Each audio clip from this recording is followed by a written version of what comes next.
All right, it's 9 o'clock. Is everybody ready to kick this thing off? I hope so.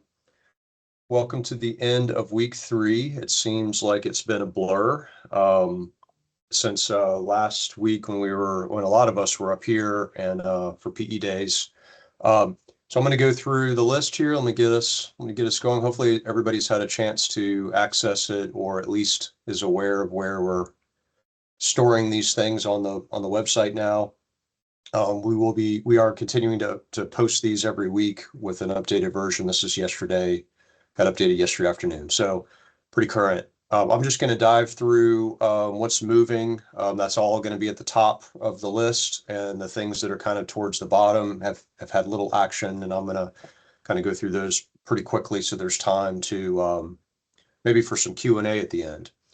So let me just start right here at the top with 289. This bill is the OSTDS bill, which allows for septic tank permitting to be decoupled from residential construction permitting. This has been cruising through this year. This is on the third stop in the House, and I think it's on the second stop in the Senate with Senator Martin. Yes, that's correct. It passed, and it is on the calendar for the third stop next week. So this is cruising. Laura just shared a letter. Laura Heiselman just shared a letter from one of our engineering firms from Southwest Florida that was to House and Senate leadership urging some caution here. And that was the first time I've heard any kind of concerns about this. And there were some pretty decent points raised in that letter. But frankly, I think this ship has sailed and has got a lot of steam. So anyway, there's some policy implications here that clearly one of our member firms in Southwest Florida is concerned about. I think we ought to maybe huddle as a group. Laura, if I can reach out to them or you can help me reach out to them and we can talk about that. But I think this thing has probably got too much of a head of steam to make any changes at this point. And anyway, that's my first blush after seeing that this morning. So let's put a pin in that, Laura, and maybe circle back. Biosolids management. This is this one and the Senate companion from Bradley is more of an omnibus biosolids bill. It has a few different pieces in here related to DACs, IFAS policy, recommended updates to agronomic rates for Class AA. It's got a lot of DACs and agriculture and fertilizer components to it. It is passed its first committee in the House and with no changes, and passed its first committee in the Senate this week. Excuse me, its second committee in the Senate. No, I'm sorry, I'm talking too fast. It passed its first committee, is scheduled in a second committee in the Senate. So this bill is moving. It does not have any of the PFAS related stuff that Bill Connerly's bill has, and it doesn't have any of the prohibitions that Senator Gates' bill has. So there are really 3 different biosolids or biosolids related bills this year. So I just want to flag that this one is the agricultural focused one, and it has made it through its first stop in the House, first stop in the Senate, and is starting to move. So here is Rep. Connerly's PFAS bill. It is mostly related to phasing out AFFF foam. This is the firefighting foam that has PFAS in it. It's got fixed dates to phase it out, plus some support to help firefighting outfits convert to the new phosphate or the new PFAS-free foam. It's passed through its first committee this week, but this does also have a biosolids component. And what it does is it requires public entities disposing of biosolids to first test those biosolids for PFAS. And so that did cause some concern. There was some chatter about it at committee this week.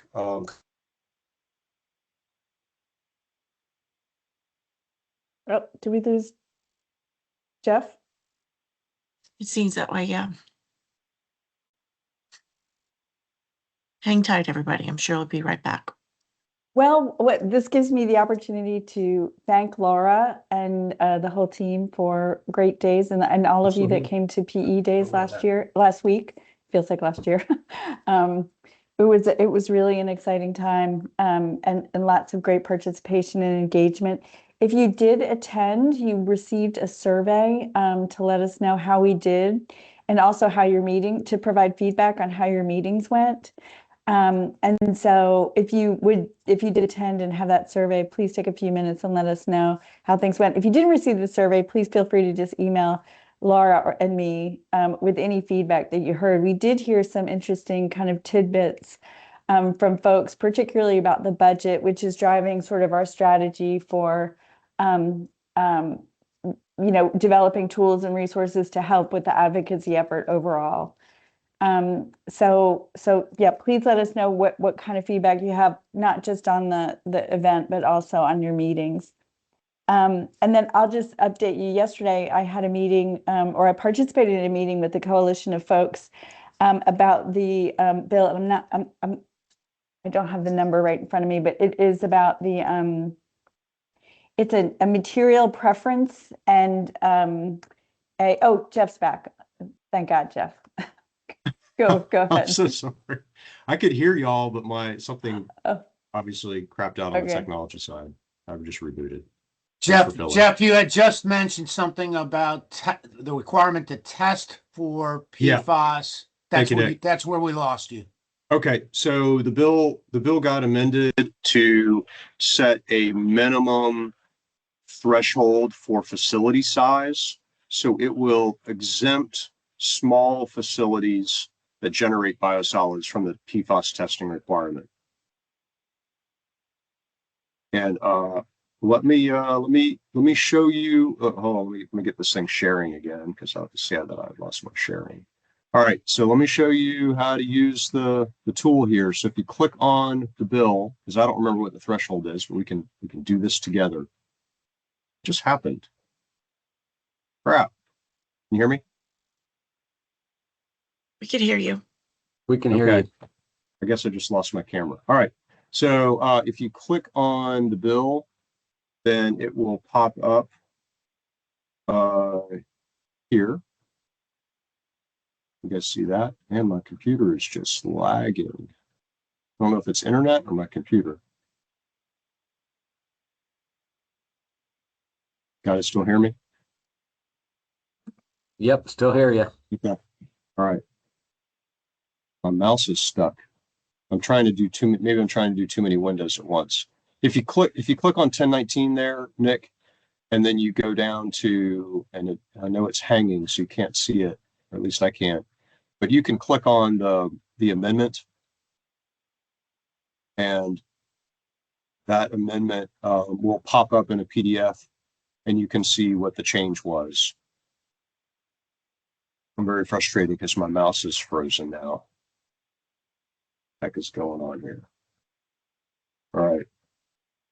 No. Laura, do you by chance have the bill? I don't think I have the bill report. I do. Just one moment. I'll pull it up, everybody.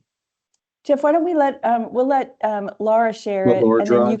and then All that right. way it'll free up hopefully a little bandwidth for you. And Yeah, I'm sorry, y'all. This is not normally an issue here. We're hardwired. What's going on? Man, my mouse is gone. I think it's my computer. I don't want to restart. Yeah, if we can limp along, I'd appreciate it. yeah, and Jeff, can you stop sharing? Is that Yeah, possible? I can. Okay, if that's If I can get my mouse to work. There. Laura's got it. All right. Anyway, recovering live here. 1019. If you click on that, Laura, click on the 1019 hyperlink. Thank you. It's like driving a ship. Left full rudder.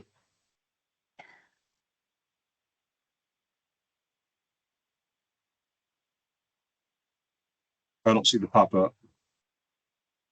Okay, So I think I screen. need to stop sharing the first one and then go to this. One moment, please.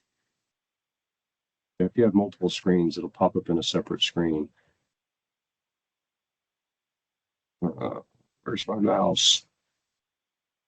Never realize how dependent you are on your mouse until it is not working.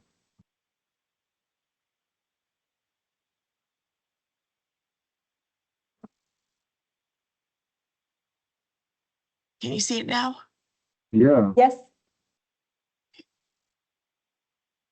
but I don't understand because that is not what I have. It passed. So weird. Oh yeah, there you go. All right. Yeah, click the Connerly PDF. Don't click Connerly, click on the PDF to the right. Nope, go to the right. There you go. Open that up. And then, all right, if you have a daily flow of 25,000 or more gallons per day, you must do quarterly testing of at least one biosolids and treated effluent sampling for PFAS. So there you go, Nick. That got done this week at the first committee stop. All right. So I wanted to show you how to navigate through the report and find out, what happened as well. A little bit of train the trainer. So, or if you can go back to the bill report, please, and we'll keep pressing through. Thank you. All right.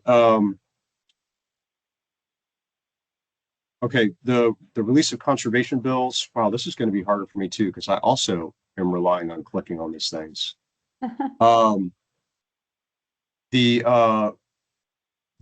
This bill, my mouse came back. Well, this is frustrating. All right, hang on. I am seeing some signs of life over here. All right, if you can keep following with me, Laura, then I'll be able to press on. Okay, so 673 made it through its first committee of reference this week. Release of conservation easements is just what it says. This has been a difficult thing to do in some of the water management districts, particularly South Florida. This is a retread of a bill last year that puts some formal procedures around how and under what circumstances conservation easements can be released. It does obviously require replacement of another conservation easement, but it formalizes the procedure in law, and it's made it through the first stop in the House, and I think it made it. No, it has not been scheduled yet in the Senate, so no movement yet in the Senate. Conservation lands, which is 441, is on its third stop in the House, and this bill is about improving the process for disposing of surplus conservation land, so selling state-owned lands. In some cases, that's of state interest. Let's say it's bad value, or maybe it's cut off or isolated. Sometimes it's called hostage land because you get a big chunk of property that has a valuable environmental resource on it, but the seller of the land also made you pick up the 100 acres across the street. So there's reasons to dispose of excess state land, and that's been a challenging process. There's also some, and this would serve to streamline that. So it creates a process for advertising and putting it on the website and disposing of excess state property. There's also some procedures in here for exchanges of lands, and it's been described as a way to improve the acquisition, exchange, and disposal of state land to help streamline that process. It's on the third stop in the House, and in the Senate, it's on the second stop, not yet scheduled for the third. This biosolids management bill by Bradley, 1294. This is the companion of the bill that already, the first bill we talked about, the agriculture related one. This is on its has passed through its first stop in the Senate. 558 is one that we're engaged with now in opposition to. This bill creates a mandatory duty to imposes on all municipalities to use the DOT standards for stormwater pipes and structures. So we're part of a pretty large coalition now of folks that are trying to work with the sponsor to remove that requirement. That's too much of a one size fits all, adds a lot of cost and complexity. And then there's a third party, kind of a vendor driven issue that would require a certain certification to do pipe inspections. And again, we've got problems with both sections of this bill, so we're going to be working against it. It has moved through one stop in the Senate with a lot of concerns raised by senators and has not moved yet in the House. Biosolids by Gates. This is a bill. It did pass through its first committee this week. I was there along with Deidre, and we heard the discussion on this bill. This does remove the opportunity to land apply biosolids if there is a permitted wastewater treatment facility that accepts septage within 50 miles. Again, there's a lot of chatter, a lot of concerns about impacts on small governments, small plants, and particularly places where land application is not a problem. But clearly, whether you're talking about the PFAS components or the nutrient components, there's a lot of attention on land application. I suspect this will probably pass. Again, it's moved the first stop in the Senate, and on the House side, it has not moved yet. But it only has 2 committees of reference in the House, so that's not a big deal. The former phosphate mining lands bill has completely passed the House. Not a clean passage. It passed basically on party lines. It has been referred to the Senate, but there's no Senate companion at all. So I actually have not gotten to the bottom of whether there's any possible mechanism for this to pass through the Senate without a Senate companion. I'm making a little bit of an assumption here. I will find out and make sure, but I think it possibly could be amended onto something else. But I'm a little bit uncertain about that. So, but anyway, it's sitting in messages over at the Senate. Has passed the House, but it has no Senate companion. So I think it's an orphan. 290, which is the big DAX omnibus bill by TrueNow. It was cruising because it's got Senator Albritton's, President of the Senate, Albritton's support. It's a big ag renaissance package. Alvarez is running the companion in the House. It went to the Rules Committee, which is its last stop in the Senate, and got temporarily postponed. And then, which is not a good thing. That's something normally you do when leadership doesn't like the bill. And again, this is a leadership bill. So there was a little bit of chatter. The lobbyist class was kind of flinging some arrows at each other, blame, a little bit of a blame game going on. I suspect that whatever happened will get worked out, and we'll see this bill back on track probably next week at some point. The House companion is on its second stop of 3, so it's also moving. And that's what that next bill is. 433 is the companion bill, so we can just cruise past that. OSTDS bill by Martin is the next one up. That we've already talked about. That's the Senate companion of the very first bill I mentioned. All right, so here's a new one. So DEP, the Senate version by Masulas. This is the DEP bill. It is calendared next week for its first committee hearing. It hasn't been heard yet in House or Senate. It's got a lot of things in there, notably for people that have been following DEP for decades, like I know some of you have. It eliminates something that we've all had around for decades, which is the Environmental Regulation Commission. That's the public body. It does the commissioners are appointed by the governor. So there's not really been a feeling that there's not a lot of separation between DEP leadership and the ERC commissioners, since they both all report to the governor. But nevertheless, that body was intended to be a check and balance on DEP's promulgation of water quality standards that may be too impactful on costs or on businesses or whatever. So, but this bill would delete the ERC, so it would eliminate that check. Presumably, and I think this is a legitimate argument I've heard, is that the legislature has essentially replaced that function with its estimated regulatory cost requirement and its ratification requirement, and that is a valid point. With the ERC in place, or excuse me, with the ratification process in place, the ERC really isn't the last stop between DEP rulemaking and a really expensive rule. It's really the legislature has that final say with the ratification process. So I'm actually okay with it. It hasn't been functioning as a body for a decade, probably. It just hasn't been meeting regularly. So anyway, it gets rid of the ERC. It also does do some septic tank regulation tweaks. That's buried in there. It has some things related to, gets rid of the Florida Communities Trust and transfer those functions to the Acquisition and Restoration Council. There's a handful of other tweaks. Got a lot of little detailed things in there. So we'll definitely be watching the DEP bill closely. It, like I said, it's calendared for its first committee reference next week. The House version by Chip LaMarca has not been calendared yet. All right, next one, 1422. This imposes the habitat equivalency analysis into the UMAM method for submerged habitat like corals. I don't know if it affects seagrasses, but certainly corals.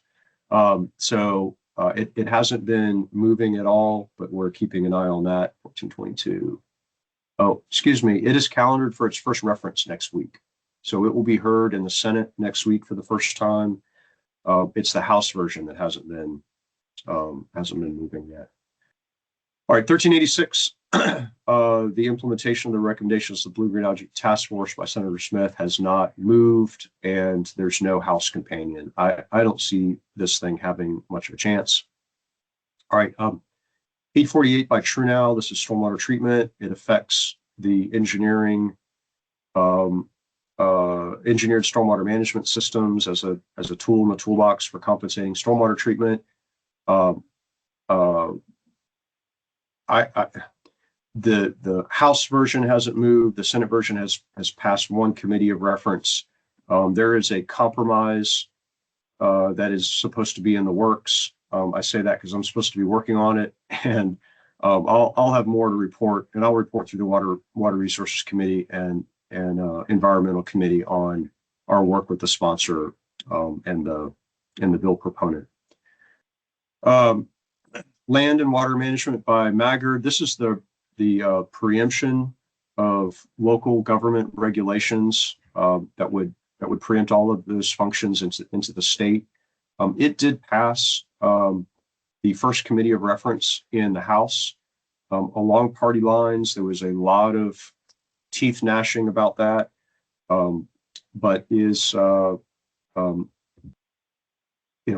think there's a chance it actually could move farther than it did last year and maybe even cross the finish line, although there hasn't been any movement yet in the Senate.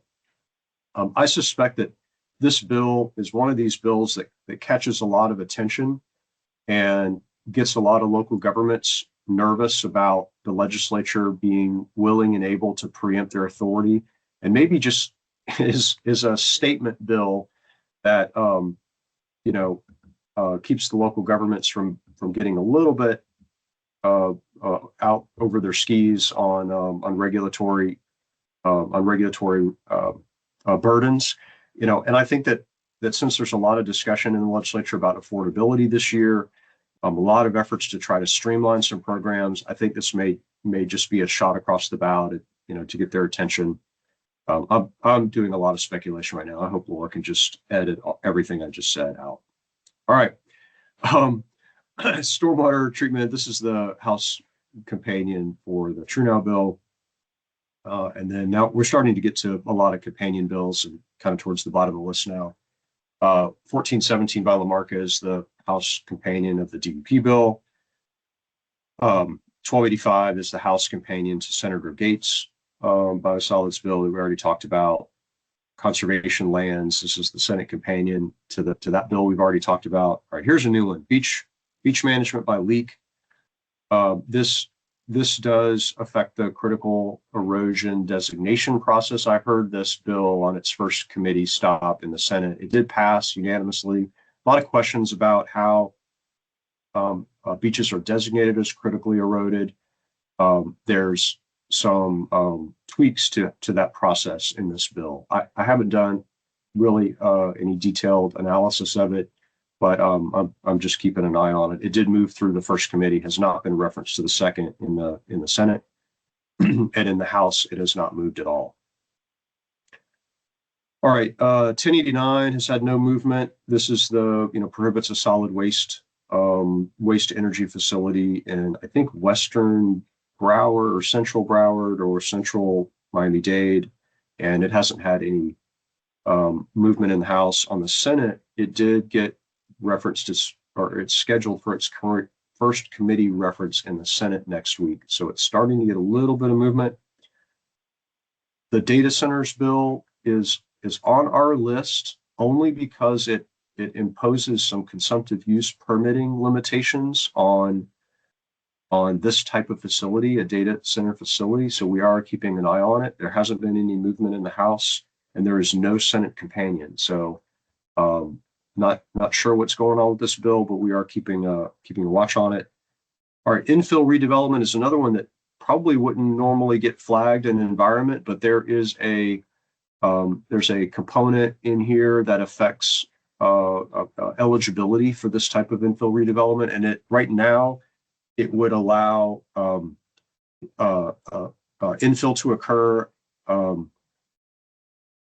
in the event that there's a recognized environmental condition. It's one of the criteria that makes a project or property eligible. There are some concerns from the Florida League of Cities.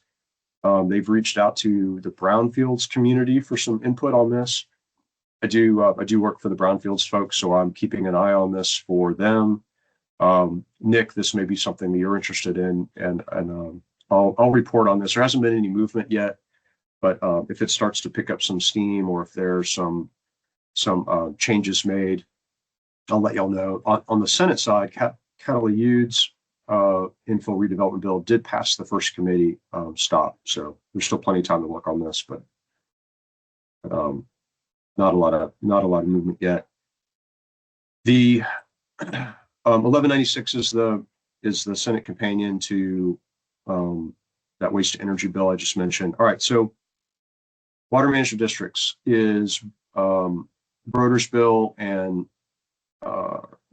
that is a retread of last year's water management district bill by the same name. It imposes a lot of reporting and some metrics on South Florida as it theoretically may be on glide slope towards finishing up a lot of the major components of CERP. There's a lot of chatter in the legislature on, managing this process more closely. Since we are getting, we're getting to the point where we could talk about finishing CERP. And so it's important to the legislature that they not just continue to pile money at this thing, that they want to be thoughtful about wrapping this up. So anyway, there's a lot of things in here that I'll call kind of prep for getting ready to get finished. So this is a priority of the House and Senate, and I think it's going to pass this year. There hasn't been a ton of movement yet, but a lot of positive chatter about this bill in the House and the Senate. And we're watching it because, Connerly's running the House version. We've had a lot of good thoughtful conversations with him about his intent there. The PFAS bill by Berman and the House companion by Long, they both have a very long shot and have had no movement. This imposes PFAS standards and ratification requirements, and a lot of folks that I'm talking to that cover PFAS or involved in PFAS think that this is just a bill that's not ready for prime time yet. Probably a year or two away from needing to talk about standards and ratification, just given the uncertainty at the federal level. Resilient buildings 992 is I can't remember why we put this on here. Maybe someone can yell at me or drop in the chat while we're tracking this, but or maybe I just did it because it has the word resiliency in it. But this is about eligibility for resilient building, and then how to qualify for tax credits for that. I guess if you're interested in that, it's on our list. It hasn't had any movement yet on the Senate or on the House. So we're definitely at the bottom of the list now, where these are either repeat bills or they have not had any movement yet. I'm just going to quickly scan through the end of these and make sure there isn't something near the bottom here. Okay, so battery collection and recovery by McLean is gonna hit its first committee of reference next week. It's on the Senate Environment and Natural Resources committee schedule for next week. So maybe some signs of life here at the bottom of the list.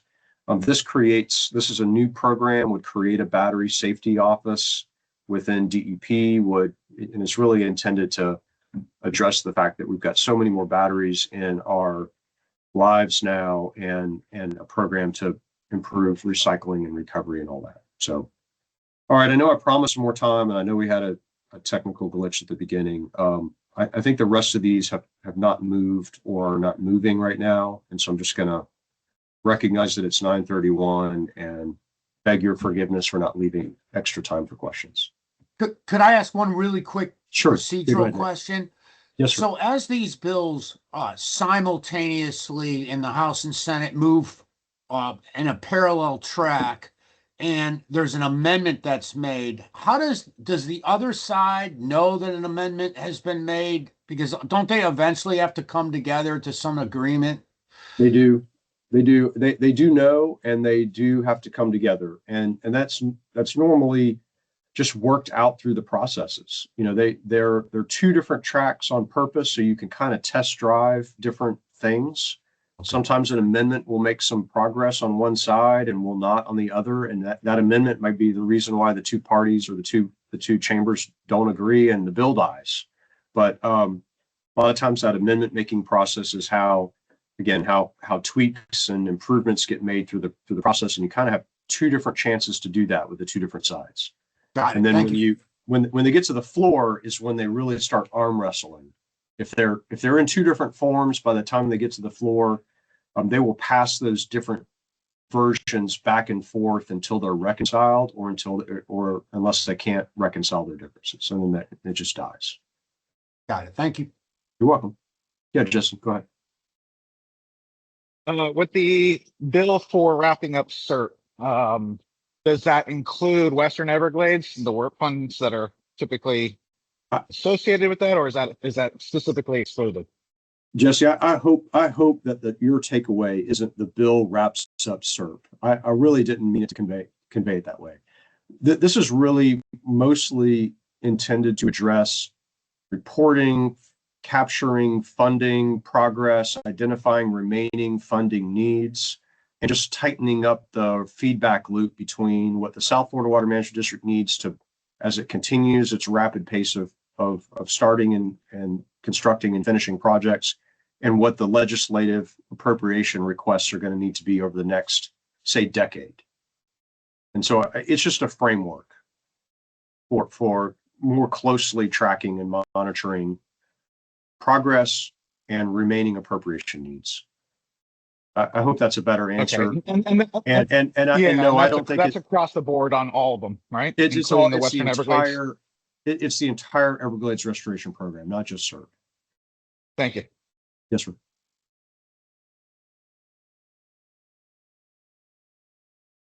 Last thing I want to be attributed to is saying, "Oh yeah, we're wrapping up CERP," and that's what that bill does. That's not what that bill does. Hey, Jeff. Yeah. Do you have any thoughts on, well, there's this risk that Senate Bill 558, the inspection bill, there's a risk that it could pursue like a floor amendment path. Any thoughts on what bill might host it if Burgess were to pursue that?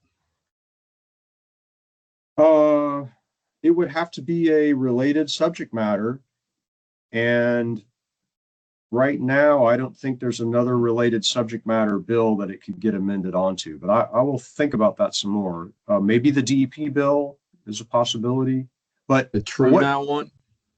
Well, that one, presumably that would have to get there. And I hear what you're saying. Yeah, that could potentially be, because it's related. It's a related topic, but the,